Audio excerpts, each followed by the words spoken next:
Le cinquième point du frère Paul Adrien a apparemment un verset que les évangéliques n'appliquent pas.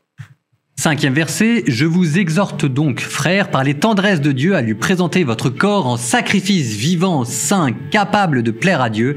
Et là pour vous le culte rationnel. C'est un verset que j'aime énormément parce que je me souviens quand j'étais jeune, je me dis culte rationnel, je trouve ça tragique, mais je vois pas très bien ce que ça veut dire. Bon, ça veut dire en fait que la méthode de base pour rentrer dans le culte chrétien, c'est le sacrifice. Et donc d'ailleurs, ça vous donne la structure de la messe catholique. Et chez les protestants évangéliques, j'ai pas le sentiment que le sacrifice soit la méthode centrale du culte. C'est plutôt la louange ou les prédications. Alors la louange et les prédications, c'est magnifique, c'est très beau, hein. C'est vraiment pas moi qui vais dire le contraire. Mais le sacrifice, ça, vous dit la Bible, c'est vraiment l'élément central par lequel Dieu fait alliance avec l'humanité. C'est pour ça qu'en fait, chaque dimanche, on offre le sacrifice de Jésus, le médiateur de l'alliance éternelle, et que avec ce sacrifice, on adjoint aussi les nôtres, comme dit Paul, encore lui, ce qui manque aux souffrances du Christ, je l'achève en ma chair pour son corps qui est l'Église. Et c'est notre manière à nous de nous unir au sacrifice du Christ, et c'est le culte rationnel. Et en tout cas, moi, c'est dans cette perspective-là que je vais à la messe. Ok, alors je pense que je commence à comprendre un petit peu quel est le biais qu'il a. C'est que j'ai la sensation qu'il voit l'église évangélique au travers de l'église MLK. Les images qu'il a vues, c'est l'église MLK. Yvan Carluère, c'est un collègue, pasteur, qui est dans le même mouvement que moi. On se côtoie, ça nous arrivait de discuter, de partager. Seulement, quand on discute avec Yvan Carluère sur l'église MLK, il va très vite vous parler de toutes les carences qu'il voit dans son culte. Déjà, ils font 5 ou 6 célébrations par week-end, dont une en anglais. C'est-à-dire qu'un week-end, ils vont faire 5 fois ou 6 fois le même culte. Pourquoi ? Parce que c'est une église qui a à chaque fois un auditoire de 800 à 1000 personnes à chaque célébration. C'est-à-dire qu'en un week-end, ils vont brasser des milliers de personnes.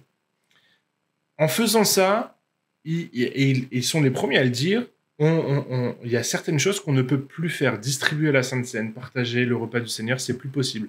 D'ailleurs, c'est pour ça qu'aujourd'hui, MLK, je fais un peu de pub pour eux, lance ce qu'ils appellent des ambassades. C'est-à-dire que maintenant, ils vont dire l'église ne peut pas être juste la célébration du dimanche. Elle a besoin de se retrouver dans les maisons pour partager le pain, pour fractionner et pour partager la coupe. Elle a besoin de cette communion fraternelle et elle a besoin de se rappeler du sacrifice de Jésus-Christ. Et de ce besoin est né leur projet de créer des ambassades. C'est-à-dire que maintenant, si vous êtes 4, 5, 6 chrétiens qui vous retrouvez dans une maison, vous pouvez appeler MLK pour dire, voilà, on est 5, 6 chrétiens, on aimerait ouvrir une ambassade. Et il y a un process qui se met en place de formation et autre chose. Donc, ils sont les premiers à dire. Maintenant, loin, très très loin de moi l'idée de dire que toutes les églises évangéliques sont MLK. Très très très très loin. La majeure partie des églises évangéliques, je vais parler du mouvement des Assemblées de Dieu auquel j'appartiens. Il y a, je crois, entre 400 et 600 lieux de culte Assemblées de Dieu en France. La moyenne de membres dans ces églises-là, c'est entre 80 et 100. C'est très rare qu'il y ait des églises avec plus de 100 membres. Et quand on a une église de 80 membres, ah oui, pratiquer la Sainte Seine, le cérémoniel de la Sainte Seine, est beaucoup plus facile. D'ailleurs, Sainte Seine, encore une fois, c'est une déification d'une pratique, puisque la Bible ne parle pas de Sainte Seine, mais juste de repas du Seigneur. Fin de la parenthèse. Donc oui, dans toutes les églises évangéliques auxquelles j'appartiens, le repas du Seigneur est mis au centre du culte et beaucoup. Moi, je suis arrivé à Saint-Denis, c'était presque trop en fait l'emphase qu'on mettait sur la Sainte Seine. C'était un cérémonial, les gens venaient, ils partageaient, et puis c'était lent, et puis voilà, mais en fait, aujourd'hui, la pépinière, c'est entre 300 et 400 membres. Donc, forcément, quand on veut partager le repas, on est obligé d'aller un petit peu plus vite, sinon, ça prend trop de temps. Mais la plupart des églises, elles ont 80 membres, et bien un moment qui est consacré pour se rappeler de ce que Jésus-Christ fait à la croix.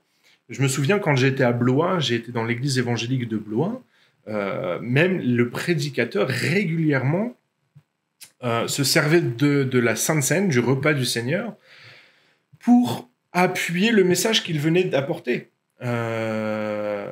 Et en fait, voilà, on en profitait pour dire, bah voilà, on va partager le repas. Très régulièrement, il n'y avait pas une équipe qui venait fractionner le pain. Très régulièrement, les personnes venaient et puis elles rompaient le pain avec son voisin, sa voisine, partageaient, et puis on mettait une emphase particulière. C'était important pour nous. Donc, non, les églises évangéliques... Alors oui, on a des cultes festifs, célébratifs, avec beaucoup de louanges, beaucoup d'adoration, mais on met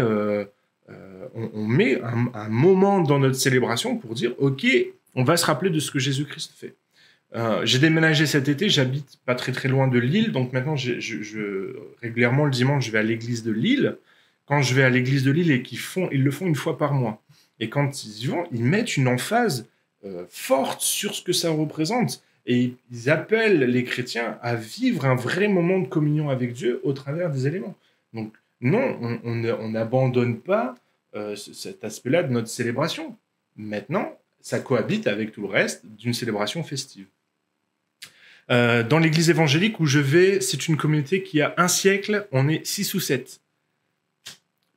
Mais voilà, et je pense dans une communauté de 6 ou 7, quand on veut rompre le pain, on y met une vraie emphase. C'est un moment de communion fraternelle, on rompt le pain les uns avec les autres, on partage la coupe, on se rappelle de ce que Jésus-Christ a fait.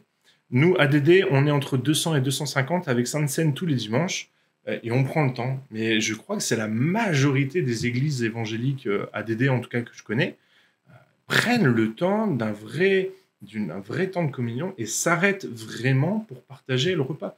Je veux dire, le sacrifice de Jésus-Christ à la croix est central pour les évangéliques. Ce qui nous sauve, c'est Jésus-Christ qui est mort et ressuscité à la croix. C'est ça qui nous sauve.